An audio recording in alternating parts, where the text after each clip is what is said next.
আমরা রাজ্য সরকারের কাছে যেগুলো তুলে ধরতে চাই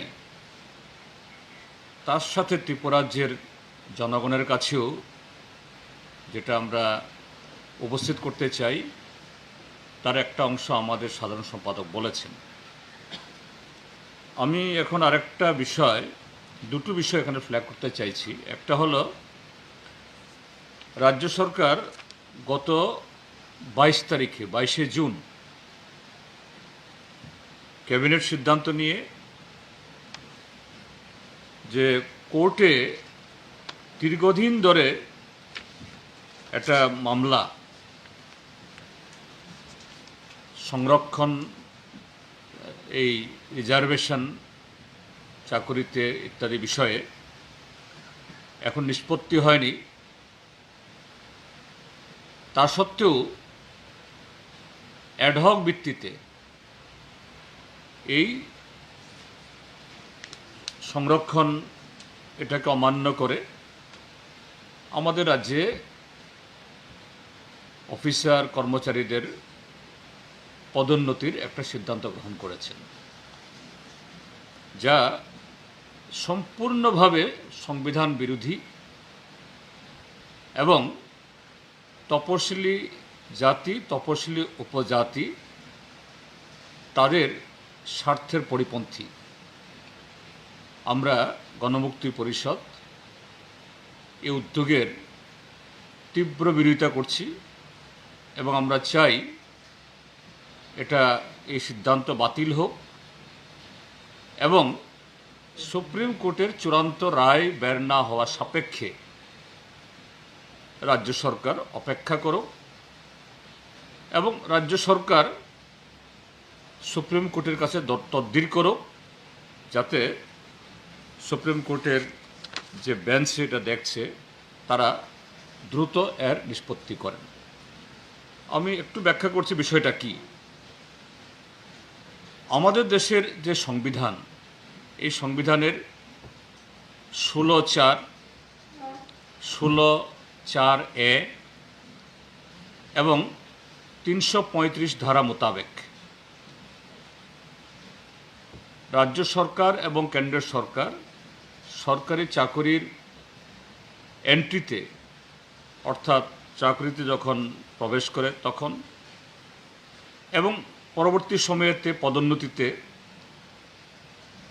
এই প্রভিশনগুলো রেখেছে। তারা রিজার্ভ ক্যাটাগরিতে যেমন বিভিন্ন রোস্টার পয়েন্টে এই চাকরি পাবেন, ঠিক তেমনি পদোন্নতির ক্ষেত্রেতেও সেই ব্যবস্থা এটা বহাল থাকবে। এই সাংবিধানিক ধারার অনুসারে আমাদের রাজ্যে the Tripura SC/ST reservation in services and post act 1991 and rules 1992 প্রণীত হয়েছে এবং এইভাবেই যে অতীতে রাজ্য সরকার, বিশেষ করে বামপন্থী ফ্রন্ট সরকার 100% রোস্টার এটাকে কঠোরভাবে এটাকে অনুসরণ করে এই চাকরি বাকরিগুলি দিয়ে আসছিল এবং পদোন্নতির ক্ষেত্রেতে এটা প্রয়োগ করছিল। কিন্তু 2012 সালে রাজ্য সরকারের অফিসার কর্মচারীদের একটা অংশ তারা এই আইনের কতগুলি ধারা সম্পর্কে তারা কোর্টে যান, হাইকোর্টে যান। যেতেই পারেন, এটা সবারই অধিকার আছে। তো ত্রিপুরাজ্যের আমাদের যে ত্রিপুরা হাইকোর্ট 2015 সালে সেখানে 5 জনের একটা ফুল বেঞ্চ ওই 2012 ইংরাজিতে দাখিল করা যে মামলা তার উপর রায় দেন। এই রায় যে সুপ্রিম কোর্ট এটা নিয়ে সুপ্রিম কোর্টে RK Sabharwal versus the state of Punjab এই কেস হয়েছে এবং সুপ্রিম কোর্টের তরফ থেকে এই সংরক্ষণের বিষয়ে কেন্দ্রীয় সরকার যে সমস্ত নীতিমালা গ্রহণ করেছেন এবং সংবিধানের যে ধারাগুলো আছে সেই মোতাবেকই যে এই সংরক্ষণ চালু থাকবে বলে রায় দিয়েছেন।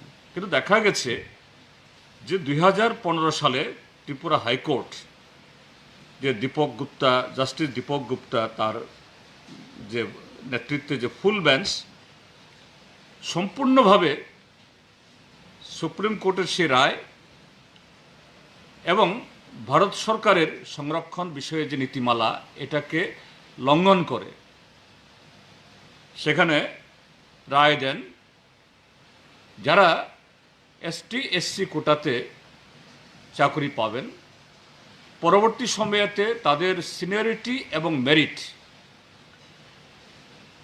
তাদের মেধা এবং সিনিয়রিটি এই দুটার ভিত্তিতে অর্থাৎ কাজের গুণাবলীর ভিত্তিতে তারা যোগ্যতা অর্জন করলেও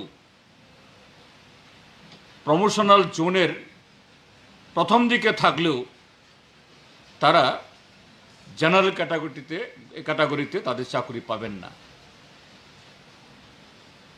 সুপ্রিম কোর্ট বা আমাদের সংবিধান কখনো এরকম বলেনি, যেটা সম্পূর্ণভাবে সংবিধানের যে মূল স্পিরিট, রিজার্ভেশনের যে উদ্দেশ্য তার বিরোধী।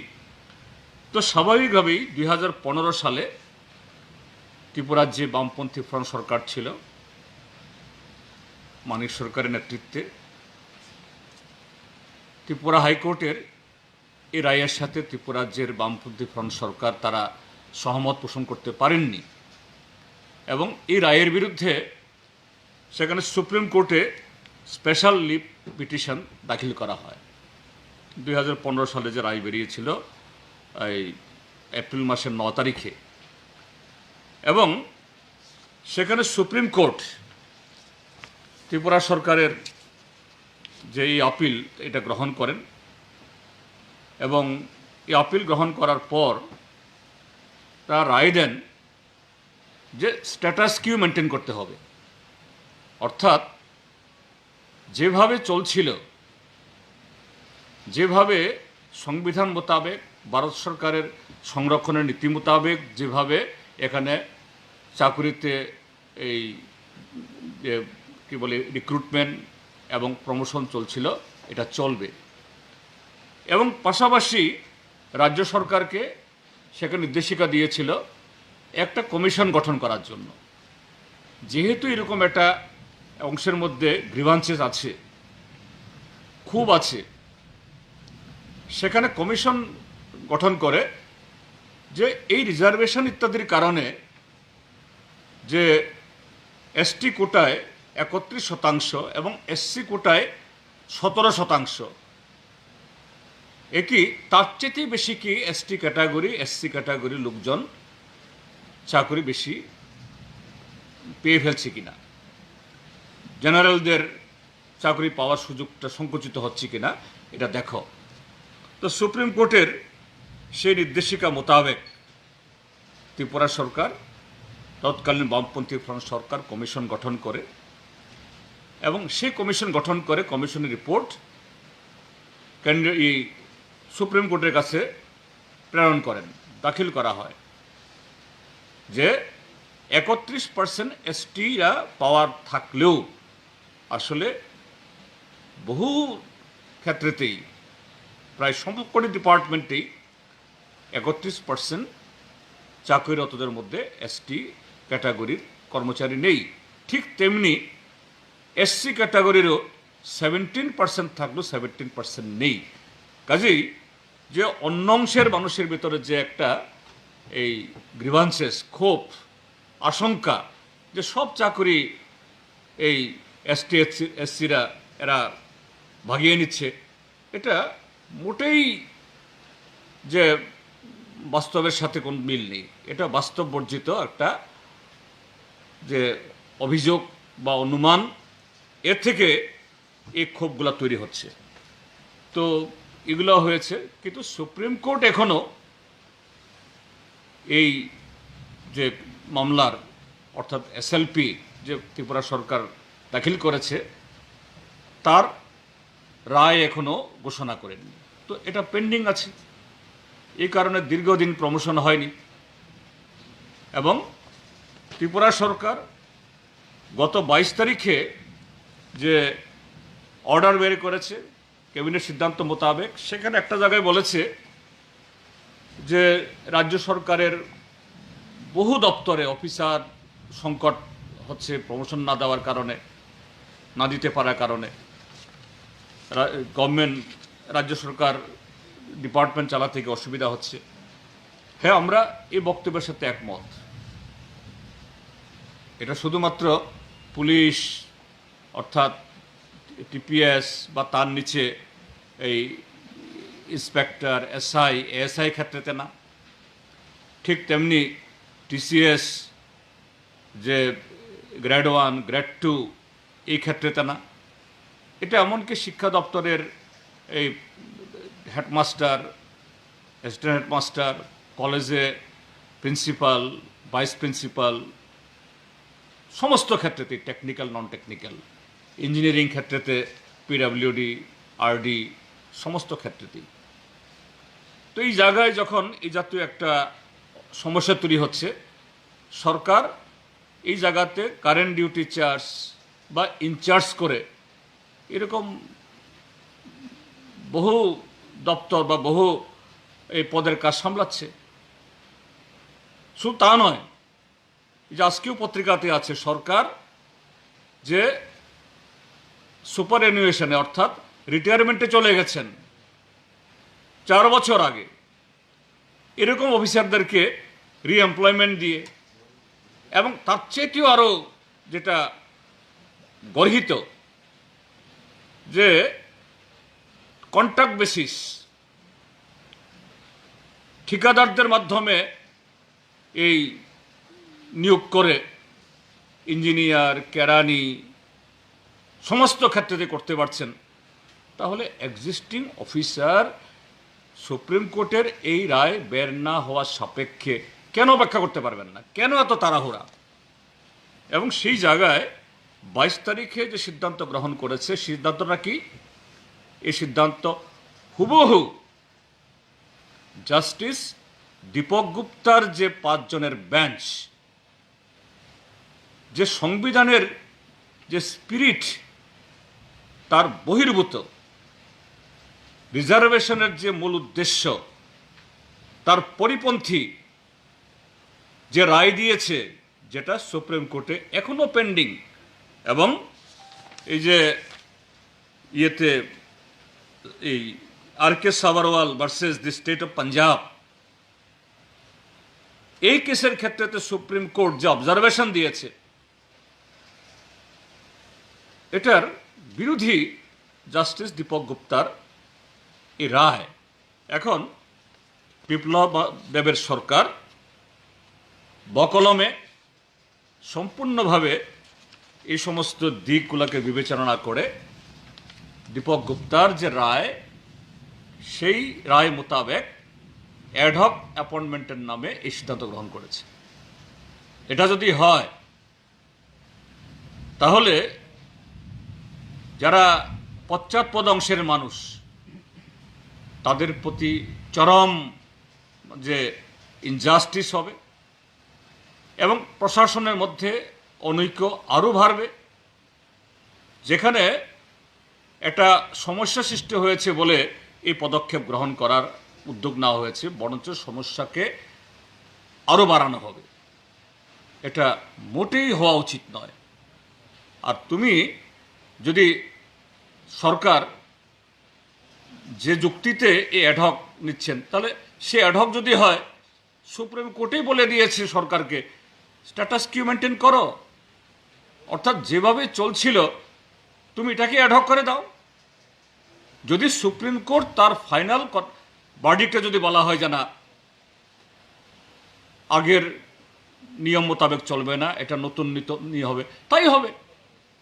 তো তাহলে যেটা চলছিল, সুপ্রিম কোর্টে যেটা বলছে স্ট্যাটাস কিউ মেনটেন করো, তুমি সেটা না করে সম্পূর্ণ অন্যায়, সংবিধান বহির্ভূত রিজার্ভেশনের উদ্দেশ্যের সাথে যার কোনো সম্পর্ক নেই এটা করা, এটা অত্যন্ত বেদনাদায়ক এবং অত্যন্ত যে গর্হিত উদ্দেশ্য নিয়ে এটা করছে, এটা বাতিল হওয়া চাই। এবং আমরা আহ্বান জানাবো ত্রিপুরাজ্যের এই যারা তথাকথিত জাতীয়তাবাদী দল, আমাদের রাজ্যের মধ্যে বেশ কিছু ত্রিপ্রাসাদ নামে এরা শুধু ত্রিপ্রাসাদের সব শেষ হয়ে গেছে, সমস্ত অধিকার ছিনিয়ে নেওয়া হয়েছে, এগুলি বলে মানুষকে আবেগ মোহিত করে তারা যারা রাজনীতি করছেন তাদের কাছে আহ্বান জানাবো। আমি ককবরকে আমি একটু কথা বলছি বন্ধুরা, যে চিনি ত্রিপুরাহাও বাক্সা বরক যে চিনি ত্রিপুরা সারংনি ইন্ডিজিনাস পিপলনি বেবাক রাইট আবো সেকজাক্ষা বরকতাই যে বরংনো মুথাং মান্নাইয়া বরংনি মানথাই বেবাক কমাबायखा ত্রিপুরা সারক তাই চাকরি বাকরি মান্নাইয়া আমতি খাই কক সাগই ইমোশনাল আবো খাই চিনি স্টেট 2018 বিধানসভা ও ত্রিপুরালের নিবমুক্ত বোখা তব এডিসিনি এই চংমারিনি বুসকাঙ্গব সেম চিনি ত্রিপুরাসানি রায় তব যে চিনি ত্রিপুরাসারংনি যে মানথাই এবং আবো কনস্টিটিউশনে তঙ আবো রায়দা আবনো ভায়োলেট খাই আবনো গসিয়াউই যেটা কনস্টিটিউশনनि स्पिरिटनि एगेन्स्ट आमतुई कैसे डिसिशन नाय दङ इ बीजेपी आईपीएफ टी सरकार आं बरंनोबो हिन्नाय किसा मुइतंगदि जे कुई जे तिनि त्रिपुरा सारंनि एनिमी साबो चिनि जे राइट चिनि जे पारपास आबनो जारा गसिया साबो तिनि स्टेप्स आबन लगे जेटा चिनि जनरल सेक्रेटारि शाखा तामुन जाखा बेभाग्न जे चनो भाईके बुथान्नाय अलामानो खाइतंग बर तारपर सेकेंड इश्यू आमी जस्ट आगे जेटा बला हयेছে आमी एटाते आसছি খুব ইম্পর্টেন্ট শিক্ষা আমাদের সাধারণ সম্পাদক বলেছেন কেন মিড ডে মিল এই মিড ডে মিল তো সারা বছরে বরাদ্দ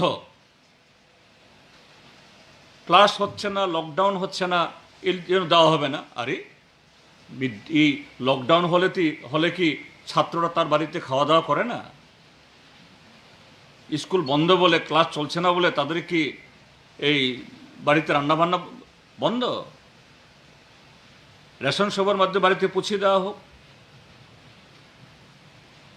লকডাউন বলে কি তাদের লেখাপড়া করতে হবে না আর কেন স্কলারশিপ দেওয়া হবে না ঠিক আছে ডে বোর্ডিং স্কুলে যেহেতু হোস্টেলগুলো বন্ধ তুমি এই স্টাইপেন্ড তুমি না দিলেও পারো আমরা এটা বলছি না কিন্তু স্টাইপেন্ডের পরিবর্তে স্কলারশিপ হিসাবে বোথ প্রি ম্যাট্রিক এবং পোস্ট ম্যাট্রিক প্রি ম্যাট্রিক রাজ্য সরকার দেয় এবং পোস্ট ম্যাট্রিক সেন্ট্রাল গভর্নমেন্ট থেকে আসে কেন দেওয়া হবে না আমাদের রাজ্যের মাননীয় শিক্ষামন্ত্রী কত কথা বলেন কত পাণ্ডিত্য তিনি জাহির করেন কিন্তু কিভাবে এই সরলমতি আমাদের ভবিষ্যৎ এই প্রজন্মকে তাদের শিক্ষা থেকে তাদের যে পুষ্টি থেকে তাদের প্রাপ্য থেকে বঞ্চিত করা হচ্ছে হ্যাঁ মেরিট অ্যাওয়ার্ডস এগুলি বন্ধ হয়ে আছে তাহলে এখন যে ইভালুয়েশন সুপ্রিম কোর্ট নির্দেশ দিয়ে দিয়েছে ক্লাস 12 এবং মাধ্যমিকের রেজাল্ট বের করো তো রেজাল্ট মানে তো মেরিট কেন দেওয়া হবে না থার্ড যেটা বলতে চাইছি যে এই যে স্কুল খোলা হবে কি হবে না ত্রিপুরা সরকার তো খুব হাস্যাস্পদভাবে কদিন আগে মাস্টারমশাইদেরকে গাছের উপর তুলে ক্লাস করিয়েছে, কি নেবারহুড ক্লাস না কি কি জানি, এরপরে আবার বন্ধ হয়ে গেল। তারপর বলা হলো যে অনলাইনে ক্লাস হবে স্মার্টফোনে, কিছু শুরু হয়েছে। তা আমাদের দেশে বেশ কিছু সংস্থা তারা সার্ভে করেছেন ভারতবর্ষে গ্রামাঞ্চলে এবং ট্রাইবেল এলাকাতে। এই সার্ভে রিপোর্ট, আমি সংস্থার নামটা এই মুহূর্তে ভুলে গেছি আমি, এদের রিপোর্ট হলো যে ভারতবর্ষের এই রুরাল এরিয়াতে এবং বিশেষ করে ট্রাইবেলদের মধ্যে 97% এরকম রুরাল ফ্যামিলিস, গরিব পরিবার, তাদের হাতে স্মার্টফোন নেই, স্মার্টফোন কেনার তাদের ক্ষমতা নেই। তার সাথে হলো কানেক্টিভিটি। এই জিও, এয়ারটেল, ভোডা বা বিএসএনএল যাই থাক না কেন, শহরেই আমরা যারা এইসব নেট ইউজ করি, কত সমস্যা আমাদের পোহাতে হয়। একটু বৃষ্টি হলে তো মানে ভয়েস কলেই থাকে না। তো কোথায় নেট করা যাবে, কোথায় ছাত্ররা এ ক্লাস পাবে? এক্ষেত্রে হলো স্মার্টফোন নেই, দ্বিতীয়ত হলো কানেক্টিভিটি নেই গ্রামে। তো এই জায়গায় সারা দেশের মধ্যে একটা গ্লেয়ারিং এক্সাম্পল আছে কেরালা। ভারতবর্ষের একমাত্র রাজ্য কেরালাতে মাধ্যমিক পরীক্ষা, 12 পরীক্ষা ফিজিক্যালি হয়েছে, কিন্তু তার জন্য ছাত্রদের সেখানে কোভিড ইনফেকশন হয়ে ক্ষতি হয়েছে না, একটা ঘটনাও হয়নি। কেন হয়েছে? সে রাজ্যে এমনভাবে স্কুলগুলোকে তারা স্যানিটাইজ করেছে, ছাত্রদের আসা যাওয়ার, ক্লাস নেওয়ার পদ্ধতি ব্যবহার করেছে। এই পরীক্ষা গ্রহণ করতে 100% ছেলে মেয়ে ফিজিক্যালি পরীক্ষা দিয়েছে এবং তাদের ফল বেরিয়েছে। ভারতবর্ষের কোনো রাজ্যে সিবিএসই পরিচালিত বা আইসিএসসি পরিচালিত স্কুল কেউ পারেনি, কেরালা করে দেখিয়েছে। কিভাবে সম্ভব হয়েছে? কেরালা রাজ্যে, হ্যাঁ, এটা বহু রাজ্য থেকে সেখানে মানুষের গড়পড়তা আয় অনেক ভালো, স্মার্টফোনের যে অ্যাক্সেসিবিলিটি অনেক বেশি, নেট কানেক্টিভিটিও অনেক ভালো। তারপরও কেরালাতে এই অনলাইন ক্লাসে তারা যায়নি, অর্থাৎ স্মার্টফোনের মাধ্যমে। তারা কি করেছে? তারা গ্রামে শহরে যে টেলিভিশন চ্যানেলের ব্যবস্থা করেছে, যে সমস্ত মনে করুন মহল্লাতে, পাড়াতে সেরকম ভালো টেলিভিশন নেই, বড় বড় স্ক্রিন লাগিয়ে সরকারই টিভি কিনে দিয়েছে। আর সেই টেলিভিশনের মাধ্যমে কেবল চ্যানেল হোক বা স্যাটেলাইট চ্যানেল দিয়ে রেগুলার ক্লাস হয়েছে। ছেলে মেয়েদের কোনো সিলেবাসে কমতে সেখানে হয়নি। আমরা দাবি জানাবো ত্রিপুরাতেও, এটা কেরালাতে বামপন্থী তাদেরকে অনুসরণ করব না, এরকম গোয়ার তুমিতে না ভুগে ভারতবর্ষের যে কোনো রাজ্যে বা পৃথিবীর যে কোনো দেশে যেটা উত্তম, যেটা ভালো, এটাই তো আমরা অনুসরণ করব। এটা আমেরিকা হোক বা রাশিয়া, চীন বা জাপান। কিন্তু আজকে কেরালা এই সমস্ত ক্ষেত্রে ভারতবর্ষকে যে পথ দেখাচ্ছে, এটা আমাদের দেশের সরকার এগুলো অনুসরণ করছে না। আমি আমাদের রাজ্য সরকারকে বলবো, ছোট ত্রিপুরা রাজ্য, কারণ কোভিড কখন শেষ হবে, কখন স্থিমিত হবে আমরা গ্যারান্টি দিয়ে বলতে পারছি না। বরঞ্চ থার্ড ওয়েভ তার যে ভ্রুকুটি হচ্ছে। তো এই জায়গায় দাঁড়িয়ে আমার মনে হয় কেরালার সে অভিজ্ঞতা আমাদের এখানে এটা চালু করা দরকার। এটা না হলে পরে সেখানে আমাদের প্রায় 2 বছর ছেলে মেয়েদের শিক্ষা পণ্ড হয়ে গেল। এটা যদি আবারও হয়, এটা শুধুমাত্র শিক্ষাক্ষেত্রে না, তাদের চরিত্র গঠনের ক্ষেত্রেতে, মানসিকতা গঠনের ক্ষেত্রেতে এটা একটা সুদূর প্রসারী প্রভাব পড়বে এই নতুন প্রজন্মের কাছে। এটা হওয়া মোটেই বাঞ্ছনীয় না। খুব সিরিয়াসলি আমাদের রাজ্য সরকারকে এটা দেখা দরকার। তো বন্ধুরা, এই হলো বিষয়। যদি আপনাদের কোনো প্রশ্ন থাকে, কোনো বিষয়ে কোনো ক্লারিফিকেশন চান, আপনারা জিজ্ঞেস করতে পারেন। কিছুদিন আগে অপোজিশন পার্টির তরফ থেকে যে রিলিফ যে জিনিসটা দেওয়া হচ্ছে, চিফ মিনিস্টার রিলিফ যে প্যাকেজটা, এটা নিয়ে চিফ সেক্রেটারির কাছে কিছু চিঠি লেখা হয়েছে মার্কফেডের অভিযোগটা। এই ব্যাপারে কি কোনো আপনারা কিছু পেয়েছেন? না, সেটাই তো আমাদের জেনারেল সেক্রেটারি বলেছেন। এই যে গতকাল এবং আজকে সোশ্যাল মিডিয়াতে কতগুলো পোস্ট খুব ভাইরাল হয়েছে, দেখবেন। সেখানে সুনির্দিষ্টভাবে বলা হয়েছে ভোজ্য তেল, জিরা, চাউল, আলু, সয়াবিন, যে কটা আইটেম দেওয়ার কথা এবং এটা সিল্ড প্যাকেটে দেওয়ার কথা ছিল তার পরিমাণ সহ, এটা বর্তমান বাজার দরে কত দাম হতে পারে? দেখা গেছে সব কটা মিলিয়ে 700 টাকার বেশি হয় না।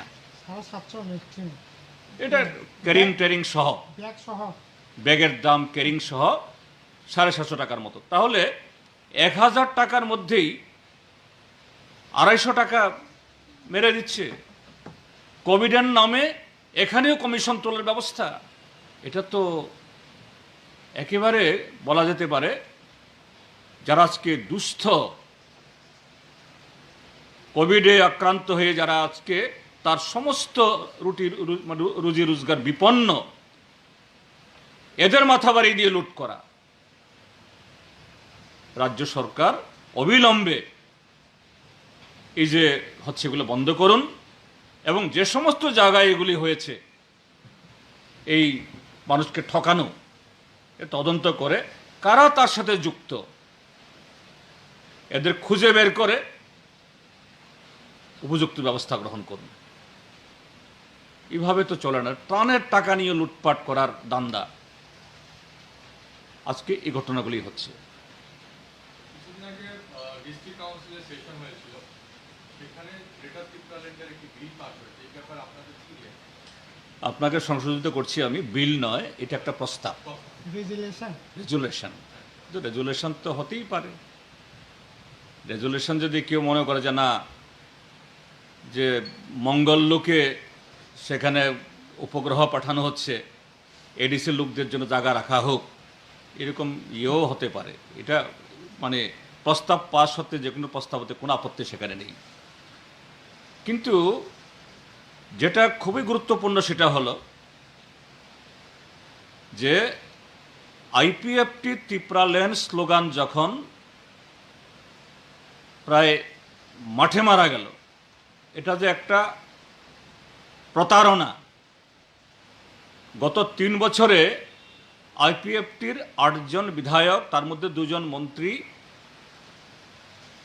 এটা তো প্রথম বিধানসভাতে প্রস্তাব পাশ করতে হবে, প্রস্তাবিত হয়েছেন।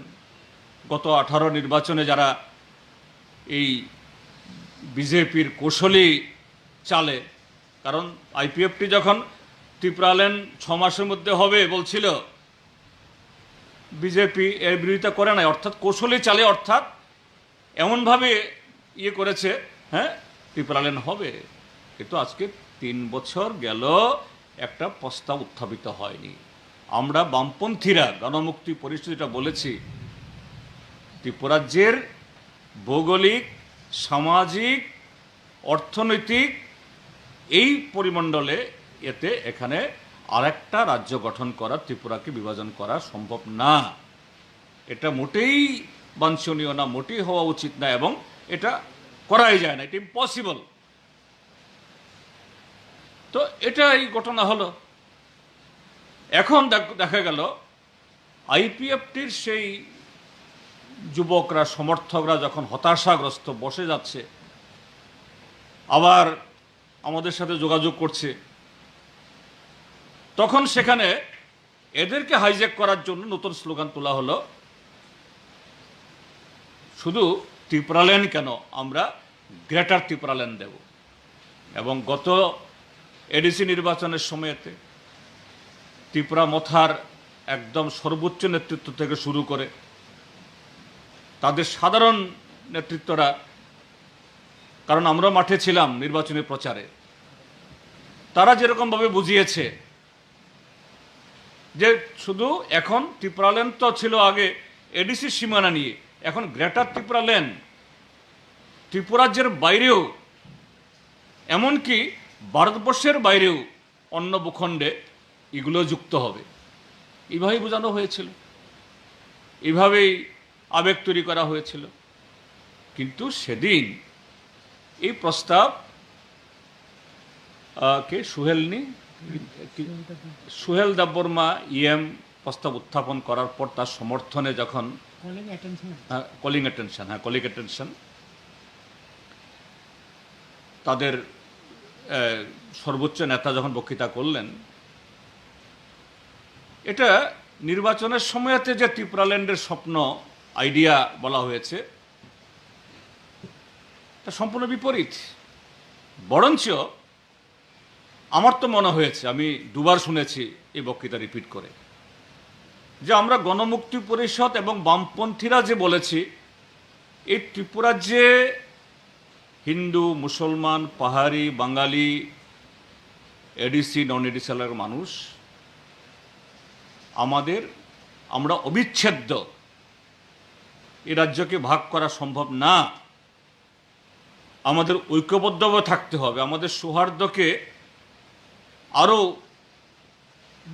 মজবুত করতে হবে। তার বক্তৃতাতে প্রায় এই কথাগুলি বলেছেন তিনি, আমাদের কথাকে সমর্থন করেছেন। কাজে এখানে গ্রেটার ত্রিপুরাল্যান্ড, তার নতুন সীমানা, যেরকমভাবে বোঝানো হয়েছিল এডিসি নির্বাচনের সময়তে, যেভাবে যে তার জন্য কেন্দ্রীয় সরকারের কাছে পৃথক বরাদ্দ আসবে হাজার হাজার কোটি টাকা, এগুলো তো কিছুই নেই। কাজেই আমরা বলবো যে আমরা গণমুক্তি পরিষদ এই রাজ্যের সার্বিক বিকাশের প্রয়োজনে যে কথাগুলি আমরা বলে আসছি, এটাই যে একমাত্র পথ, এবং তার জন্য আমাদের দাবি সনদ আপনারা শুনেছেন, আমরা বলছি এডিসির হাতে আরো ক্ষমতা দাও। সংবিধানের 125তম সংবিধান সংশোধনী বিল 2015 সালে এটা পেশ হয়েছে রাজ্যসভা এবং লোকসভা দুই সদনেই, এটাকে পেন্ডিং রাখা হয়েছে। গত 6 বছরে গঙ্গা যমুনা দিয়ে কত জল গড়িয়েছে, একদিনের নোটিশে, 2 দিন নোটিশে কাশ্মীরের স্বাধিকার ভেঙেছে, কৃষকদের সর্বনাশ করেছে, শ্রমিকদের অধিকার হরণ করেছে। আর উত্তর পূর্বাঞ্চলের 10টি রাজ্যের এই 10টি এডিসির এই বিল কেন পাস হচ্ছে না? যে সেদিন এই প্রস্তাবে আলোচনা করতে গিয়ে যে সমস্ত কথাগুলি উঠে এসছে খুমলুঙে, আমার মনে হয়েছে যে আমরা গণমুক্তি পরিষদ যে কথাগুলি বলে আসছি তারই পরোক্ষ সমর্থন। গ্রেটার ত্রিপুরাল্যান্ড এটা অবাস্তব, অসম্ভব, এবং আগামী দিন আমরা গণতান্ত্রিক পথে সকলকে নিয়ে যে ধরনের ত্রিপুরা গড়তে চাই সেদিকেই যেতে হবে, এটাই পথ।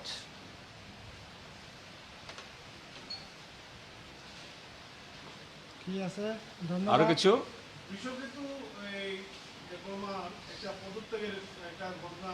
চিঠি ছড়িয়েছিল কাল সোশ্যাল মিডিয়া, আজকে নাকি অ্যাকসেপ্ট হয়নি, এই বিষয়ে কোনো প্রতিক্রিয়া দেবেন?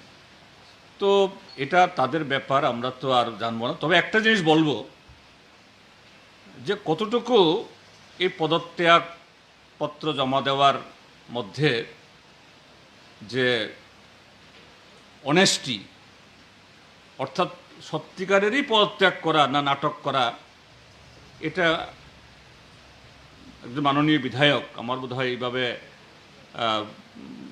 বলা কতটুকু ঠিক আমি জানি না, কিন্তু এটা পরিষ্কার করা উচিত, কেননা তিনি একজন আইনের ছাত্র, এলএলবি পাশ করা, ভালো জানেন যে এমপি, এমএলএ, এমএলসি, ইভেন গ্রাম পঞ্চায়েত, ভিলেজ কমিটির নির্বাচিত সদস্যদের যদি পদত্যাগ করতে হয়, তাকে সশরীরে হাজির হয়ে এই পদত্যাগপত্র জমা দিতে হয়। তা আগরতলা শহরের তো কোনো ইয়ে নেই, ফ্লাড হয়নি, দাঙ্গা হয়নি, সাইক্লোন হয়নি, ভূমিকম্প হয়নি। তার বাড়ি আগরতলা শহর থেকে খুব বেশি দূরে না, আগরতলা শহরেই তিনি থাকেন। তো তিনি সশরীরে বিধানসভাতে গিয়ে এই অধ্যক্ষের হাতে জমা না দিয়ে হোয়াটসঅ্যাপে পাঠিয়েছেন। তো এর মধ্যে কতটুকু যে মানে একটা নাটক করার বা নিজেকে প্রচারে নিয়ে আসার উদ্দেশ্য আছে আমরা জানি না। তবে এটা ঘটনা ত্রিপুরাজ্যের রাজনীতি যেদিকে গড়াচ্ছে, শুধু আইপিএফটির বর্তমান বিধায়করা কেন, বিজেপির তারাও আগামী দিন কে কোথায় থাকবেন বোধহয় তারাও জানে না। এটাই তাদের পরিণতি হবে, কেননা জনবিরোধিতা, মানুষকে প্রতারিত করে যদি কেউ ক্ষমতায় আসে, এই ক্ষমতা দীর্ঘদিন টিকতে পারে না। তাদের নিজের ভেতরেও যে ভগবান আছে, নিজের ভেতরে তো একটা সত্তা আছে, এই সত্তার কাছেও তারা প্রতিনিয়ত প্রশ্নের সম্মুখীন হচ্ছে। তা থেকেই এই ঘটনা, এটাই হতে পারে। কাজে আমরা দেখব, অপেক্ষা করব আসলে এর মধ্যে কি উদ্দেশ্য আছে, শেষ পরিণতি কি হয়। আপনারা রাজ্যপালের কাছে গেছেন, রাজ্যপাল বলেছিলেন সন্ত্রাস হবে না ত্রিপুরা, কিন্তু এই আমাদের অভিজ্ঞতা তো অন্য কিছুই বলছে, দেখা যাচ্ছে আগরতলা শহরের মধ্যেও হামলা হচ্ছে, কি বলবেন? না, তা তো বলবো যে রাজ্যপালের যে এই অনুভূতি বা উপলব্ধি, এটাকে আমরা সম্মান জানাই। রাজ্যপালের কাছে এটা নিয়ে গত 12 মে থেকে এই গত সোমবার দিন অবধি 3টা ডেলিগেশন আমরা গেলাম, যদিও বিভিন্ন ফর্ম, এবং কোনো রাগ ডাক না রেখে রাজ্যপাল যেরকমভাবে বলেছেন, त्रिपुरा में जो हो रहा है ये होना नहीं चाहिए। এবং তিনি বলছেন, আমি বিজেপি দলের সভাপতিকে ডেকে বলেছি এই বদতমিজি বন্ধ করো, অর্থাৎ এই বদমাশি বন্ধ করো। এবং সেদিন সুদন দাস আমাদের বিধায়ক আক্রান্ত হওয়ার পরদিন গিয়েছিল আমরা, তিনি বলছেন, मैं अखबार में पढ़ा हूं ये क्या हो रहा है, एक विधायक अपना सत्र में, अपना घर में, उनका पर भी हमला हो रहा है, ये बंद होना चाहिए, ये बंद होना चाहिए। तो আমরা বলেছি, তো আপনি তো আপনার যে আকাঙ্ক্ষা, আপনি এমফাটিকলি বলছেন, আমরা আপনাকে শ্রদ্ধা করি। এবং তিনি বলেছেন, আমি ডিজিকে বলেছি, চিফ সেক্রেটারিকে বলেছি, চিফ মিনিস্টারকে বলেছি, বিজেপি দলের সভাপতিকে ডেকে বলেছি বন্ধ করো।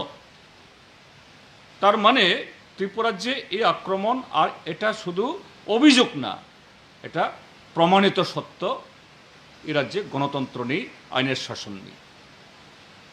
এবং রাজ্যপাল তিনি বলছেন ये बंद होना चाहिए, बंद करने के लिए मैं मेरा कोशिश জারি रहेगा। তো আমরা বলবো যে রাজ্যপাল চেষ্টা করছেন, সারা ত্রিপুরাজ্যের গণতন্ত্রপ্রিয়, শান্তিপ্রিয় মানুষ, তাদেরকে এগিয়ে আসতে হবে। কেননা আজকে আমরা দেখছি, আমরা এই আক্রান্ত মানুষের তালিকায় শুধু আমরা বামপন্থীরা না, আজকে বিজেপি দলের মধ্যেও যারা অন্যায়ের প্রতিবাদ করছেন, লুটপাটের প্রতিবাদ করছেন, চুরিধারি এগুলো নিয়ে আওয়াজ তুলছেন, তারাও আক্রান্ত হচ্ছেন। প্রায় প্রতিটা ব্লকে, বহু পঞ্চায়েতে অনাস্থা, এবং ইভেন তাদের মধ্যেও এই যে রক্তাক্ত সংঘর্ষ হচ্ছে, এটাই প্রমাণ। কাজেই রাজ্যপালের বক্তব্যে সেগুলো অনুরণিত হয়েছে। এটা বন্ধ হওয়া দরকার।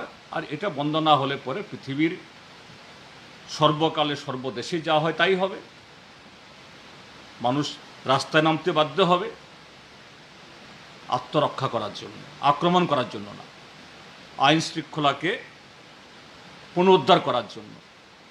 তখন এই জাতীয় ষড়যন্ত্র বা এই অপশক্তি যতই চেষ্টা করুক, এরা তাদের অস্তিত্ব ধরে রাখতে পারবে না।